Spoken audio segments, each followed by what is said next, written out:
Hey kids, I just wanted to take this opportunity to tell you all about the time I tricked my entire school into believing that I had created a family of living, breathing humans out of plant life for my science project.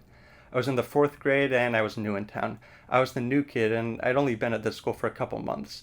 My teacher, Mrs. Buttface or something like that, I forget her real name, but she already thought that I was a genius because one time I had corrected her by saying that the actual reason that Bush Sr. had lost the re-election to Clinton was because some guy named Ross Perot had stolen a lot of his votes, and I guess she must have figured that any 10-year-old who knew that must know everything about everything. But the truth is, I didn't even know who any of those people even were.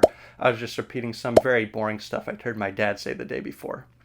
All right, so anyway, we had to turn in a project for the science fair, and we could pretty much do anything we wanted. I'd had a few weeks to think about it, and I decided I was just going to do what I'd done at my old school, which was to bust open my piggy bank and take a picture of some really dirty old pennies, then take a picture of some shiny new ones and say that they were before and after shots of the same pennies that I'd cleaned with a special vinegar-based solution that I developed with science, and which I couldn't reveal the exact formula for because I was going to get a patent for it. But then a couple of days before it was due, I found out that this really dumb kid named Gregory, who picked his nose and ate it, was doing basically the same project, and suddenly it didn't seem like it's such a good idea. The night before it was due, I still had nothing. But then I saw Frankenstein playing on the TV, and I got inspired. I'd say created human life. But I couldn't just bring in anyone. First of all, who could I get to go along with such a ridiculous plan? And if I brought my parents, they'd be too perfect and no one would be convinced. I mean, not that my parents are perfect or anything, they're definitely not, but they do look a lot more normal than Frankenstein. Or at least they did back in those days. And also, my teacher already knew them from parent teacher conferences, so that wasn't going to work. I was going to have to look elsewhere if I wanted to pull this off. So I brought in my neighbors. They were this family of Lithuanian immigrants who were brand new to the country and hardly spoke any English. They didn't even know what was going on. I may have led them to believe I was taking them to McDonald's or something.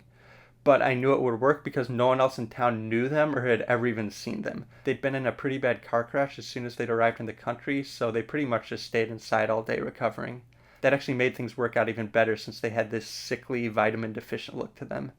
They're all as pale as a corpse, and they also had this very limpy, stitched together quality, which was a very nice touch.